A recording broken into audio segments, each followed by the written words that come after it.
Wire fishing techniques can significantly speed up residential addition projects. Firstly, consider using fish sticks. These are long, flexible sticks with a hooked end that you can use to push wire through walls or cavities. Secondly, a magnetic retriever can be helpful.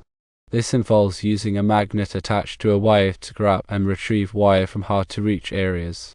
Thirdly, an air cannon can be employed. This device blasts compressed air into the wall or cavity to propel wire through obstacles. Fourthly, a drill guide may be useful. To use it, drill a small hole through the wall and insert a guide wire. Then, use a fish tape or wire hanger to hook onto the guide wire and pull the main wire through. Fifthly, try the tripod technique. Set up a tripod with a pulley to lift wire up into attics or other elevated spaces. When it comes to circuit alteration tricks, start by identifying circuits. Use a voltage tester or circuit tracer to identify which circuits power the existing fixtures and outlets. If necessary, split circuits. Do this by using junction boxes and wire nuts to separate the new additions from the existing circuits. Consider drilling access holes. Drill access holes in studs or joists to route wires without opening up walls. If possible, use existing conduit or raceways to run new wires without having to fish through walls. Protect new additions by installing ground fault circuit interrupters or GFCIs near water sources. For other efficiency tips, plan ahead. Carefully plan the layout of new additions to minimize the amount of wire fishing and circuit alterations required. Consider using wireless technology like wireless switches or smart home devices to control lighting and other functions remotely, reducing the need for wire runs. Collaborate with other trades, such as plumbers, heating, ventilation, and air conditioning, or HVAC contractors, and others to ensure that wire runs and alterations are compatible with their work. A smaller crew can be more efficient in tight spaces and reduce the risk of damage to existing structures. Regular breaks can help prevent fatigue and improve productivity. These techniques are designed to make residential electrical work faster and more efficient. When working with electricity, always prioritize safety and follow all applicable codes and regulations, such as the National Electrical Code, or NEC. Fish sticks are typically made of fiberglass or other non-conductive materials. They come in various lengths and stiffnesses, allowing you to navigate different types of wall cavities. When using fish sticks, start by inserting the stick into the wall cavity through an existing opening, such as an outlet box or a light fixture opening. Push the stick through the cavity, guiding it around obstacles such as studs and pipes. Once the stick reaches the desired location, use the hook on the end to grab the wire and pull it back through the cavity. Magnetic retrievers are particularly useful for fishing wire through metal studs or conduit. The magnet is attached to a flexible wire or cable that can be inserted into the wall cavity. Once the magnet is near the wire, it will attract the wire and allow you to pull it out. Air cannons use compressed air to propel a projectile with a string or wire attached to it through the wall cavity. This method is particularly useful for long runs or when there are many obstacles in the cavity. Drill guides help you to drill accurate holes through walls or studs without damaging the surrounding area. The guide consists of a metal sleeve that is inserted into a pre-drilled hole. The drill bit is then inserted into the sleeve, which guides it through the material. Tripods provide a stable platform for lifting wire into attics or other elevated spaces. The tripod consists of 3 legs that are connected at the top by a pulley. The wire is attached to the pulley, which allows you to lift it up into the desired location. Identifying circuits is a critical step in any electrical work. Before you start working on any circuit, it is important to identify which breaker controls that circuit. This can be done using a voltage tester or a circuit tracer. A voltage tester will indicate whether or not there is voltage present in the circuit. A circuit tracer will allow you to identify the breaker that controls the circuit. Splitting circuits involves dividing an existing circuit into 2 or more separate circuits. This is often necessary when adding new outlets or fixtures to an existing circuit. To split a circuit, you will need to install a junction box and use wire nuts to connect the wires. Drilling access holes is a common technique for routing wires through walls or studs without opening up the entire wall. When drilling access holes, be careful not to damage any existing wiring or plumbing. Using existing conduit or raceways can save you a lot of time and effort when running new wires.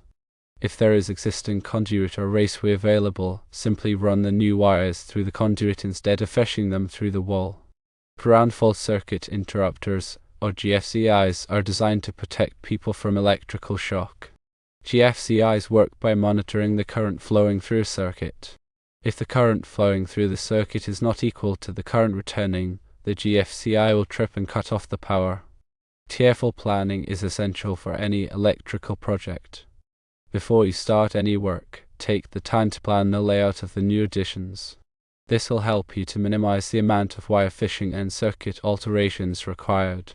Wireless technology can be a great way to reduce the amount of wiring required in a new addition. Wireless switches and smart home devices can be used to control lighting, appliances, and other functions remotely. Collaborating with other trades is essential for ensuring that electrical work is compatible with other building systems. Before you start any electrical work, talk to the plumbers, HVAC contractors, and other trades to ensure that your work will not interfere with their work. A smaller crew can be more efficient in tight spaces. When working in tight spaces, it is important to have a small crew to avoid overcrowding and to reduce the risk of damage to existing structures. Regular breaks can help to prevent fatigue and improve productivity. When working on a long project, take regular breaks to rest and recharge. Remember to always consult the NEC and local codes. It is also essential to use appropriate personal protective equipment, or PPE, such as safety glasses and gloves. Be careful when working near energized circuits, and always de-energize circuits before working on them whenever possible. Ensure proper grounding and bonding of all electrical equipment. When connecting wires, use the correct size and type of wire connectors. Keep the work area clean and organized to prevent accidents and improve efficiency. Dispose of waste materials properly. These methods will help you be efficient and compliant. Fish tape, also known as a draw wire or electrician snake, is a tool used by electricians to pull wiring through conduits or other enclosed spaces. It is a long, flexible metal or plastic strip that is inserted into the conduit, and then the wire is attached to the end of the tape and pulled through. There are several different types of fish tape available, each with its own advantages and disadvantages. Steel fish tape is the most common type of fish tape. It is durable and relatively inexpensive, but it can be difficult to bend and can rust if it is not properly maintained. Fiberglass fish tape is more flexible than steel fish tape and is also non-conductive, making it safer to use around electricity. However, it is more expensive than steel fish tape and is not as durable. Nylon fish tape is the most flexible type of fish tape and is also non-conductive. However, it is also the most expensive type of fish tape and is not as durable as steel or fiberglass fish tape.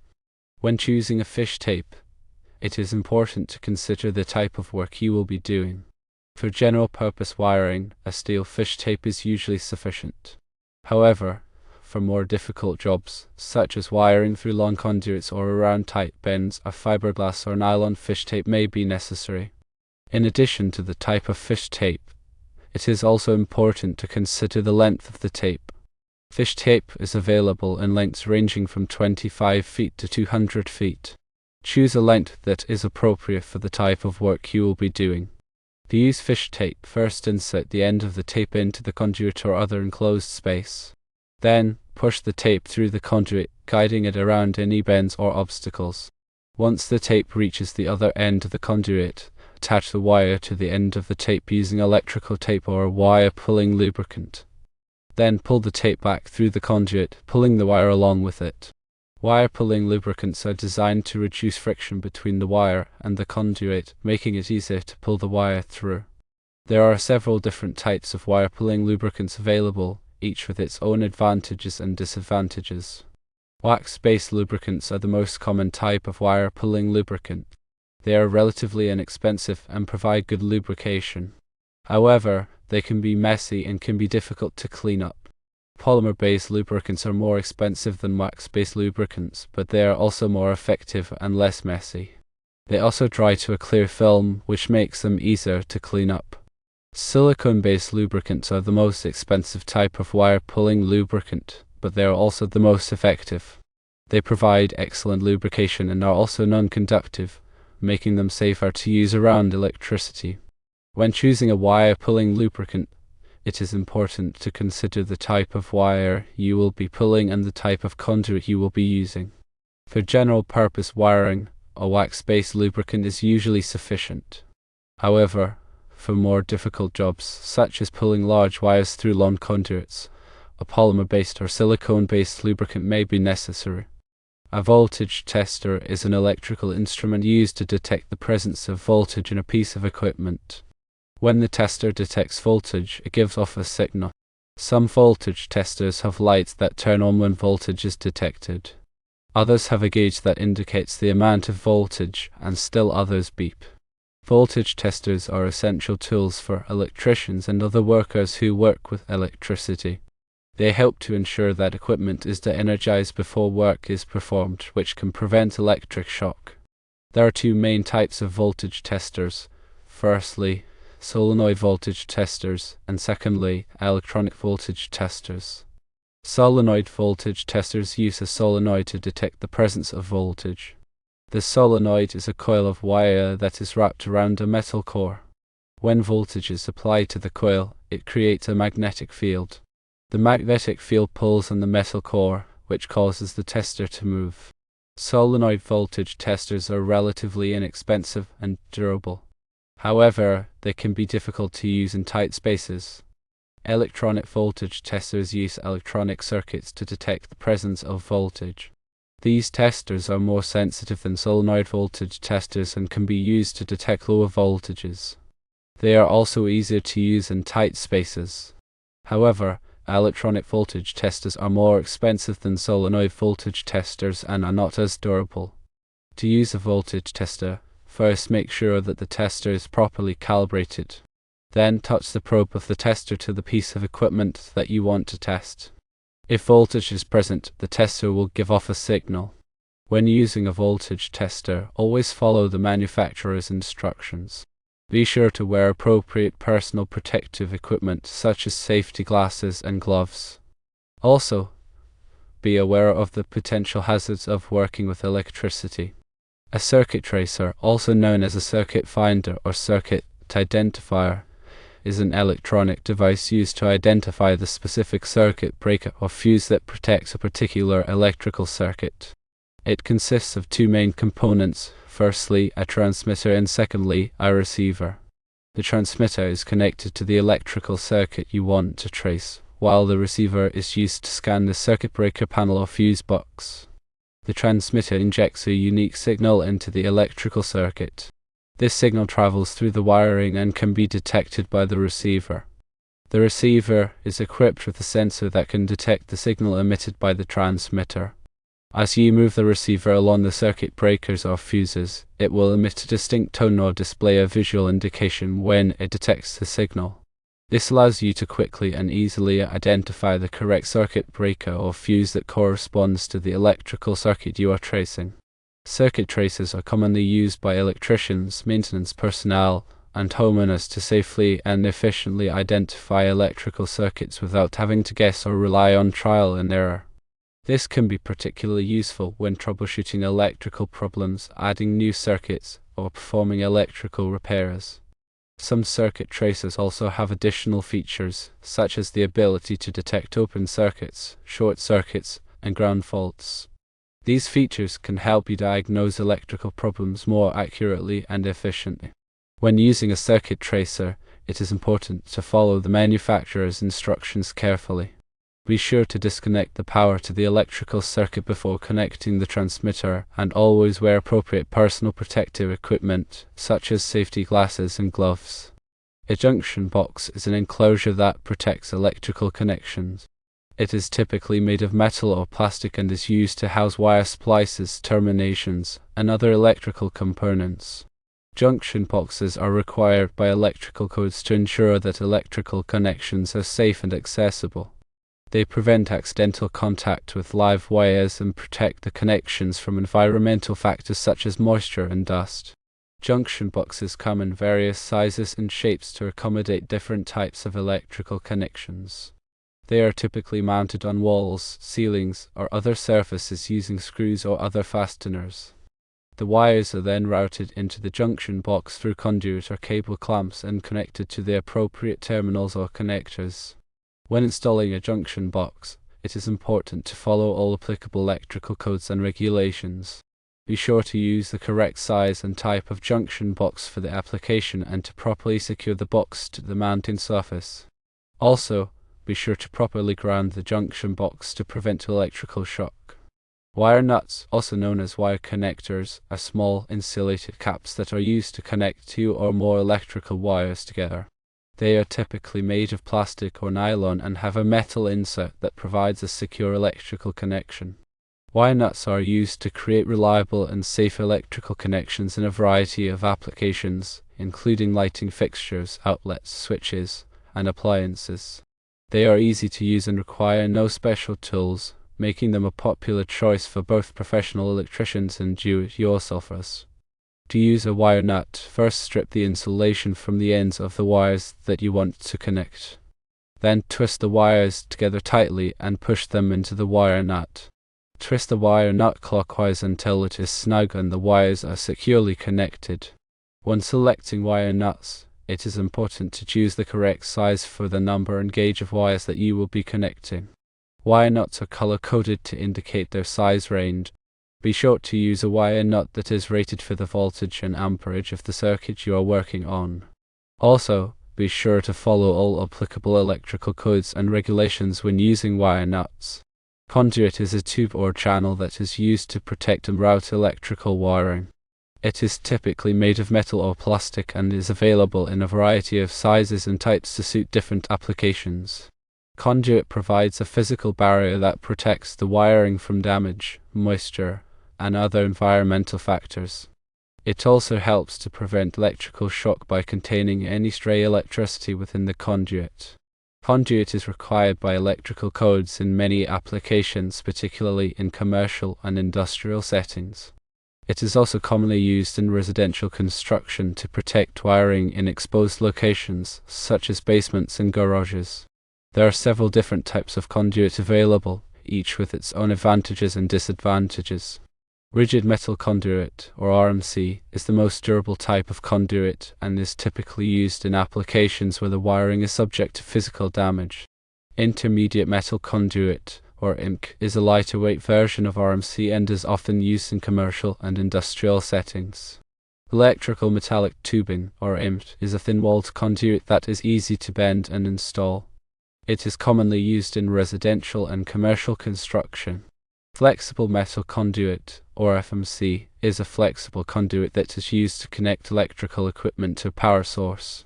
Liquid-type flexible metal conduit, or LFMC, is a waterproof version of FMC that is used in wet locations. Non-metallic conduit, or PVC, is a plastic conduit that is lightweight and corrosion-resistant. It is commonly used in underground applications. When selecting conduit, it is important to consider the type of wiring that will be routed through the conduit, the environment in which the conduit will be installed, and the applicable electrical codes and regulations. Also, be sure to use the correct size and type of conduit fittings to ensure a secure and watertight connection. A raceway is an enclosed channel that is used to route and protect electrical wiring. It is similar to conduit, but raceways are typically larger and more versatile. Raceways can be used to route a variety of different types of wiring, including power cables, communication cables, and data cables. They are commonly used in commercial and industrial buildings as well as in residential construction. There are several different types of raceways available, each with its own advantages and disadvantages. Wireways are metal or plastic enclosures that are used to route and protect electrical wiring. They are typically rectangular in shape and have hinged or removable covers for easy access to the wiring. Cable trays are open support structures that are used to support and route cables. They are typically made of metal and are available in a variety of sizes and configurations. Underfloor ducts are raceways that are installed under the floor. They are commonly used in office buildings and other commercial buildings to provide a flexible and accessible wiring system. Surface-mounted raceways are raceways that are mounted on the surface of a wall or a ceiling. They are typically made of metal or plastic and are available in a variety of sizes and colors. When selecting a raceway, it is important to consider the type of wiring that will be routed through the raceway, the environment in which the raceway will be installed, and the applicable electrical codes and regulations. Also, be sure to use the correct size and type of raceway fittings to ensure a secure and watertight connection. The National Electrical Code, or NEC, is a set of standards for the safe installation of electrical wiring and equipment in the United States. It is published by the National Fire Protection Association, or NFPA, and is updated every 3 years. The NEC is not a law, but it is widely adopted by state and local governments and is used by electricians, contractors, and building inspectors to ensure that electrical installations are safe and compliant. The NEC covers a wide range of topics, including wiring methods, overcurrent protection, grounding, and equipment installation. It also includes specific requirements for different types of occupancies, such as residential, commercial, and industrial buildings. The NEC is organized into chapters, articles, and sections. Each section contains specific requirements for a particular aspect of electrical installation. For example, NEC Section 210.12 covers arc fault circuit interrupter protection for dwelling units. The NEC is a complex and comprehensive document, and it is essential for anyone working with electricity to be familiar with its requirements. Electricians and contractors are typically required to pass an exam to demonstrate their knowledge of the NEC. Building inspectors use the NEC to ensure that electrical installations are safe and compliant with local codes. Personal protective equipment, or PPE, is equipment worn to minimize exposure to hazards that cause serious workplace injuries and illnesses. These injuries and illnesses may result from contact with chemical, radiological, physical, electrical, mechanical, or other workplace hazards. PPE may include items such as gloves, safety glasses, and shoes, earplugs or masks, hard hats, respirators, or full body suits. Employers are required to provide PPE to their employees and to ensure that they use it properly. Employees are responsible for using PPE correctly and for maintaining it in good condition. The type of PPE required will vary depending on the hazards present in the workplace. For example, electricians may need to wear insulated gloves and safety glasses to protect themselves from electrical shock and eye injuries. Construction workers may need to wear hard hats and safety shoes to protect themselves from head and foot injuries. Chemical workers may need to wear respirators and full body suits to protect themselves from exposure to hazardous chemicals. Proper grounding and bonding are essential for electrical safety. Grounding is the process of connecting electrical equipment to the earth. This provides a path for fault current to flow back to the source, which helps to protect people from electrical shock. Bonding is the process of connecting all metal parts of an electrical system together. This helps to ensure that all metal parts are at the same voltage, which reduces the risk of electrical shock. Grounding and bonding are required by electrical codes in most applications. The specific requirements for grounding and bonding will vary depending on the type of electrical system and the location. When connecting wires, it is important to use the correct size and type of wire connectors. Wire connectors are designed to provide a secure and reliable electrical connection. Using the wrong size or type of wire connector can lead to loose connections, which can cause overheating and fires. Wire connectors are available in a variety of different types, including wire nuts, crimp connectors, and screw terminals. The type of wire connector that is used will depend on the size and type of wire that is being connected. It is important to follow the manufacturer's instructions when using wire connectors. Keep the work area clean and organized to prevent accidents and improve efficiency. A cluttered work area can increase the risk of trips, falls, and other accidents. It can also make it difficult to find the tools and materials that are needed. Taking the time to clean and organize the work area can help to prevent accidents and improve productivity. Dispose of waste materials properly. Waste materials can create hazards in the workplace. For example, Loose wires can create tripping hazards, and discarded materials can create fire hazards. It is important to dispose of waste materials properly to prevent accidents and maintain a safe work environment. Waste material should be disposed of in designated containers. Hazardous waste material should be disposed of according to local regulations.